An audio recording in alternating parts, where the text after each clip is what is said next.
नमस्कार, बहुत स्वागत है आपका। आप देख रहे हैं जी मध्य प्रदेश छत्तीसगढ़। आपके साथ मैं हूं सोनाली सिंह। छत्तीसगढ़ दौरे पर हैं केंद्रीय गृह मंत्री अमित शाह। दंतेवाड़ा के लिए अमित शाह का काफिला निकल चुका है। थोड़ी ही देर में अमित शाह दंतेवाड़ा पहुंचेंगे। माता दंतेश्वरी के सबसे पहले केंद्रीय गृह मंत्री दर्शन करते हुए नजर आएंगे। वो भी तस्वीरें हम आप तक पहुंचाएंगे। बस्तर पंडूब के समापन समारोह में उसके बाद शामिल होंगे।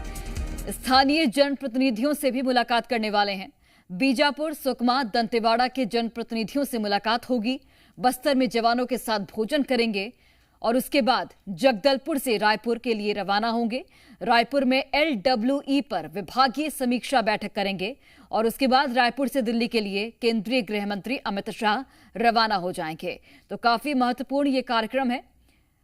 और बस्तर पंडूम में के समापन समारोह में केंद्रीय गृह मंत्री अमित शाह शामिल होने वाले हैं। उससे पहले माता दंतेश्वरी के दर्शन करेंगे और वहीं जनप्रतिनिधियों से भी उनकी मुलाकात होगी। बीजापुर, दंतेवाड़ा, नारायणपुर, सुकमा, ये वो तमाम क्षेत्र हैं जहां के जनप्रतिनिधियों से मुलाकात करने वाले हैं केंद्रीय गृह मंत्री अमित शाह और 1-to-1 चर्चा की जाएगी। इसके साथ ही नक्सलवाद के मोर्चे पर जवान तैनात हैं उनसे भी मुलाकात होगी और उनसे भी बातचीत करने वाले हैं केंद्रीय गृह मंत्री। जाहिर तौर पर जवानों का इससे मनोबल बढ़ेगा और हम देखते हैं कि जब भी केंद्रीय गृह मंत्री अमित शाह छत्तीसगढ़ के दौरे पर आते हैं उसके बाद नक्सल ऑपरेशन में और भी ज्यादा तेजी आ जाती है। यहां पर गृह मंत्री के संबोधन पर भी सभी की नजरें टिकी हुई हैं, क्योंकि 3 महीने पहले जब केंद्रीय गृह मंत्री पहुंचे थे तो उन्होंने मंच से सीधे तौर पर यह कहा था कि नक्सलियों के पास 2 रास्ता है, या तो सरेंडर करें या फिर लड़ाई के लिए तैयार रहें। अब इस बार क्या कुछ अपने संबोधन के जरिए किस तरीके से संदेश नक्सलवाद के खिलाफ देते हैं गृह मंत्री अमित शाह, वो देखना काफी महत्वपूर्ण होगा। तो अमित शाह का छत्तीसगढ़ दौरा काफी महत्वपूर्ण और आज कई यहां पर चीजें देखने को मिलेंगी जो आने वाले वक्त के लिए काफी महत्वपूर्ण हो जाती है, खासकर बस्तर के लिए जो काफी लंबे समय से नक्सलवाद का दंश झेल रहा है।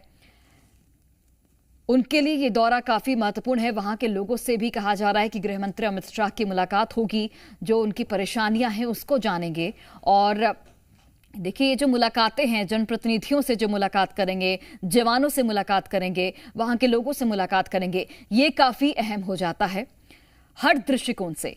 सबसे पहले तो जब कोई बड़े नेता इस तरीके से यहां पर नक्सल प्रभावित क्षेत्र में पहुंचते हैं तो उनमें हिम्मत आती है, जवानों का भी हौसला बढ़ता है। और चूंकि जो टारगेट सेट किया गया है 2026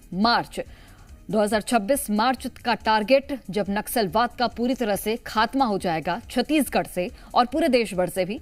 लेकिन छत्तीसगढ़ में चूंकि नक्सलवाद की जड़ें काफी मजबूत हैं तो ऐसे में छत्तीसगढ़ केंद्र है और छत्तीसगढ़ से नक्सलवाद के खात्मे को लेकर लगातार केंद्रीय गृह मंत्री अमित शाह के दौरे भी हम देख रहे हैं। और आज फिर से कई महत्वपूर्ण कार्यक्रम में केंद्रीय गृह मंत्री शामिल होने वाले हैं।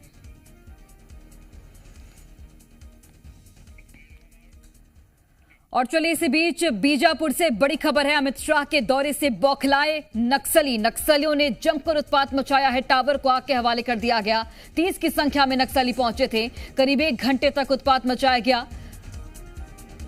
मोदकपाल के चिन्ना कवाली की एक घटना बताई जा रही है। तो देखिए, केंद्रीय गृह मंत्री अमित शाह चूंकि छत्तीसगढ़ के दौरे पर पहुंच रहे हैं और पहुंच चुके हैं और दंतेवाड़ा अभी से थोड़ी ही देर में वो पहुंचने वाले हैं। दंतेवाड़ा के लिए रवाना भी हो चुके हैं। अब से थोड़ी ही देर में दंतेवाड़ा वो पहुंच जाएंगे, जिसके बाद जो तमाम कार्यक्रम है उसमें शामिल होंगे। मां दंतेश्वरी की पूजा अर्चना के बाद लंच है, उसके बाद यहाँ पर बस्तर पंडूम का समापन समारोह है, उसमें भी शामिल होंगे। लेकिन देखिए, इस दौरे को लेकर नक्सलियों की जो बौखलाहट है वो अभी से ही दिखने लगी है।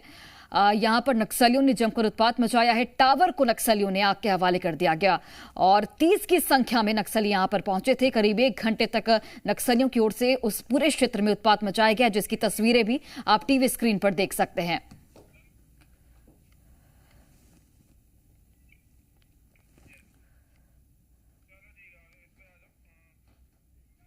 ये देख सकते हैं, ये अमित शाह इस वाहन पे मौजूद हैं। और चलिए हमारे साथ इस खबर पर चर्चा करने के लिए वरिष्ठ पत्रकार मनीष गुप्ता जी जुड़ गए हैं। मनीष गुप्ता जी, बहुत स्वागत है आपका जी मध्य प्रदेश छत्तीसगढ़ पर।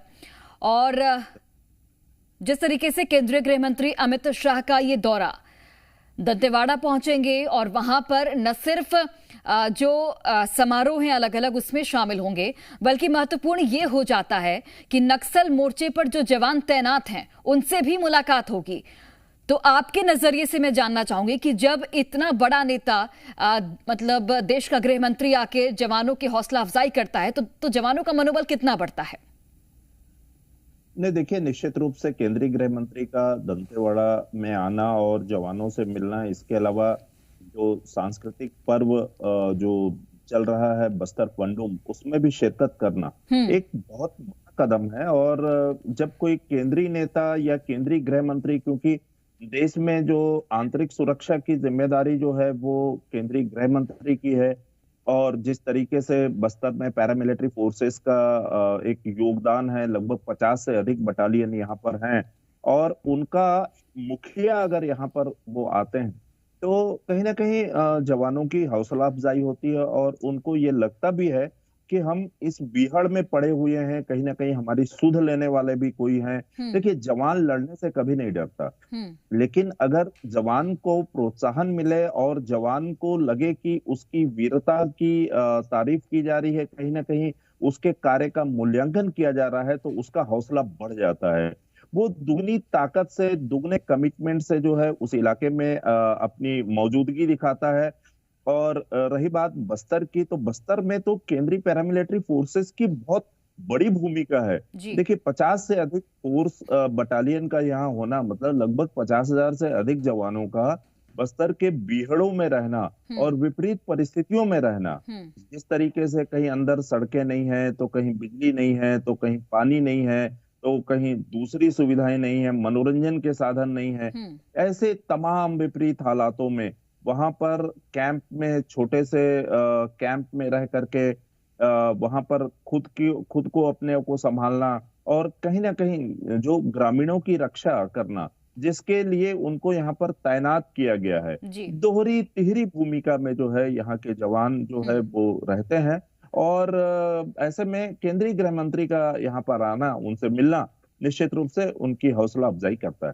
बिल्कुल, जाहिर तौर पर। और मनीष गुप्ता जी, जिस तरीके से जो टारगेट सेट किया गया है कि 2026 मार्च तक नक्सलवाद का सफाया हो जाएगा, और आप भी लगातार देख रहे होंगे कि किस तरीके से हमारे जवानों को इस ओर सफलता भी मिल रही है। मैं आपसे ये जानना चाहूंगी, चूंकि जो हमारे जवान हैं वो कई बार ऐसा होता है कि हमारे जवानों का मनोबल भी टूटता है, लेकिन चूंकि गृह मंत्री अमित शाह पहुंच रहे हैं तो हौसला अफजाई की जाएगी। जिस तरीके से बस्तर की अगर हम बात करें तो बस्तर में जो ग्रामीण इलाका है जहां पर कभी नक्सलवाद का वो गढ़ माना जाता था, अब चूंकि वहां पर कैंप स्थापित हो रहे हैं तो जो वहां के स्थानीय लोग हैं उनमें भी एक जो डर का माहौल व्याप्त था, वो डर का माहौल थोड़ा कम हुआ है। लेकिन जिस तरीके से नक्सलवाद के खिलाफ जो अभियान चलाया जा रहा है, अगर हम देखें तो कितनी बड़ी सफलता जो हमारे जवानों को मिल रही है, ऐसे में केंद्रीय गृह मंत्री जब आएंगे तो किस तरीके से हौसला अफजाई उनकी ओर से की जाएगी? देखिए, बस्तर का जो नक्सल प्रभावित इलाका है, बस्तर में नक्सलवाद का जो आतंक है वो पिछले 5 दशकों से जारी है, और इस दौरान जो है कहीं ना कहीं सुरक्षा बल और यहाँ का प्रशासन, यहाँ के जनप्रतिनिधि, यहाँ के आमजन नक्सलियों से जूझते रहे हैं। लोकतंत्र में देखिए, हिंसा को कोई भी समर्थन नहीं करेगा और न करना चाहिए। तो ऐसी स्थिति में जो विपरीत हालात हैं वहां के, और जिस तरीके से लोग अपना जीविकोपार्जन करते थे अंदरूनी इलाकों में, जैसे मालूम है आपको कि बस्तर का एक बड़ा हिस्सा जो है आज भी पहुंच विहीन है, जहां सड़कें नहीं, जहां बिजली नहीं है, जहां पानी नहीं है, जहां स्कूल नहीं है। नक्सलियों ने किस विषय को टारगेट नहीं किया, जो मानवीय संवेदनाओं को उन्होंने तार तार किया है, और इसका खामियाजा बस्तर आज भी भोग रहा है।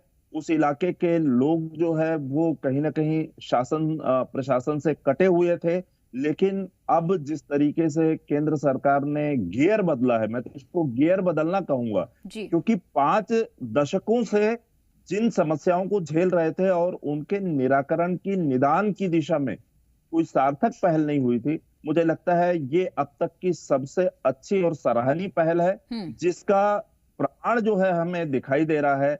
बस्तर के बहुत बड़े हिस्से को, जो कि नक्सली डोमिनेटेड था, जी। उन इलाकों को नक्सलियों छीन लिया गया है। वो इलाके अब सामान्य इलाकों में तब्दील हुए हैं और कहीं ना कहीं नियत नेल्ला नार के माध्यम से उन इलाकों में शासन, प्रशासन, विकास की किरणें पहुंचाने की कोशिश कर रहे हैं। हालांकि इसमें अभी थोड़ा सा समय जरूर लग रहा है, क्योंकि बहुत बड़ा भूभाग है। जैसा कि हम बस्तर को जानते हैं, देखिए केरल प्रांत से भी बड़ा है बस्तर का क्षेत्रफल।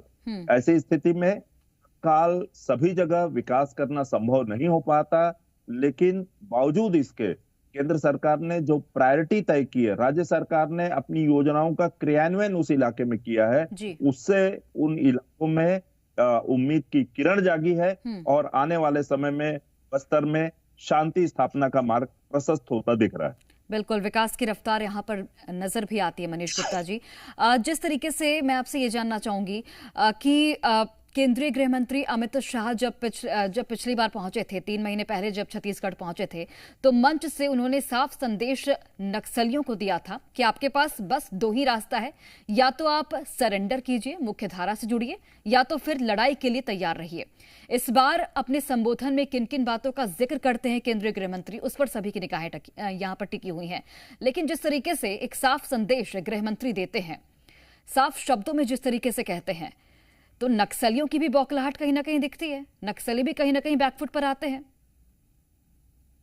नहीं, निश्चित रूप से देखिए, जैसे कि मैंने कहा कि पिछले 5 दशकों से यह नक्सलवाद की समस्या से बस्तर जूझ रहा है। लेकिन अभी हाल के ही वर्षों में देखें, कुछ माह पहले केंद्रीय गृह मंत्री ने, और ऐसा नहीं है कि यहाँ पर फोर्सेस नक्सलियों के खिलाफ संघर्ष नहीं करती रही हैं। सरकारें नक्सलवाद के उन्मूलन की दिशा में सरकारों ने प्रयास नहीं किया, सबने किया है। लेकिन जो कमिटमेंट केंद्रीय गृह मंत्री ने दिखाया है, उन्होंने जो एक टारगेट फिक्स किया है कि मार्च 2026 तक हम नक्सल मुक्त कर देंगे इस धरती को, ये अपने आप में बहुत बड़ा संकेत है, बहुत बड़ा संदेश है, और कहीं ना कहीं वो उनका कमिटमेंट दिखाता है कि इस समस्या को वो कितनी गंभीरता से लेते हैं। इस समस्या से बस्तर वासियों को निजात दिलाने की दिशा में सरकारें कितनी गंभीर हैं, और सरकारें को देश की प्रमुख समस्याओं में से एक मानते हुए, देखिए हमारा देश बहुत बड़ा है,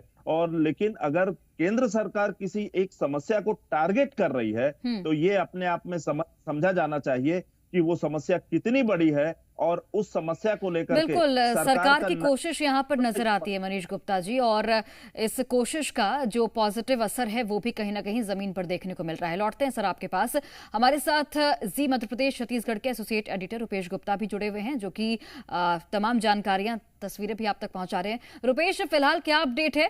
चूंकि कहा जा रहा था कि थोड़ी ही देर में गृह मंत्री अमित शाह पहुंचने वाले हैं दंतेवाड़ा, फिलहाल क्या जानकारी? देखिए, बस्तर से वो उड़ चुके हैं और थोड़ी देर के बाद गृह मंत्री अमित शाह दंतेवाड़ा पहुंचेंगे। मंदिर में जो इंतजामात हैं वो कर लिए गए हैं, जो सिक्योरिटी पर्सन्स हैं वो तैनात हो चुके हैं और काफ़ी मुस्तैद व्यवस्था है। उनकी सिक्योरिटी के लिए 4 लेयर व्यवस्था की गई है, 1000 से ज़्यादा जवान तैनात किए गए हैं। और ये मुख्य कार्यक्रम स्थल है जहाँ पे इस वक्त मौजूद है। बस्तर पंडुम का मंच है, जिसका समापन समारोह आज होगा। 4 दिन से ये फंक्शन चल रहा है, जिला स्तरीय पहले स्तर पे चला और उसके बाद फिर संभाग स्तरीय कार्यक्रम ये चल रहा है, और आज विजेताओं को पुरस्कृत किया जाएगा। और अमित शाह छत्तीसगढ़ आने से पहले जब उन्होंने ट्वीट किया था तो इस बात का जिक्र किया था कि वो बस्तर के लोगों के साथ संवाद करेंगे। इसका मतलब साफ है कि अमित शाह यहाँ पे लोगों से इंटरैक्ट करेंगे, संबोधित करेंगे, और इसके बाद यहाँ से जो यहाँ पे तैनात पुलिस अधिकारी हैं उनसे बातचीत करेंगे, और उसके बाद फिर यहाँ से रवाना हो जाएंगे। ठीक है रुपेश, वहां पर कुछ लोग भी नजर आ रहे हैं। रुपेश, एक बार अगर संभव हो पाए तो उनसे बातचीत करने की कोशिश कीजिएगा, कितने उत्साहित हैं वो अमित शाह को लेकर?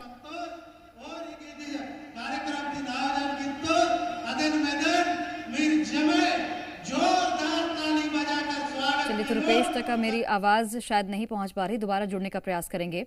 फिलहाल हमारे साथ चूंकि वरिष्ठ पत्रकार भी जुड़े हुए हैं, उनसे भी बातचीत करेंगे। लेकिन ये फिलहाल देखिए, दंतेवाड़ा मंदिर, जो दंतेश्वरी मंदिर है उसकी तस्वीर है, जहां पर चूंकि अमित शाह जैसे ही दंतेवाड़ा पहुंचेंगे उसके बाद मत्था टेकेंगे, यहां पर माता के दर्शन करेंगे और उसके बाद ही अपने जो आगे का जो कार्यक्रम है उसको जारी रखेंगे।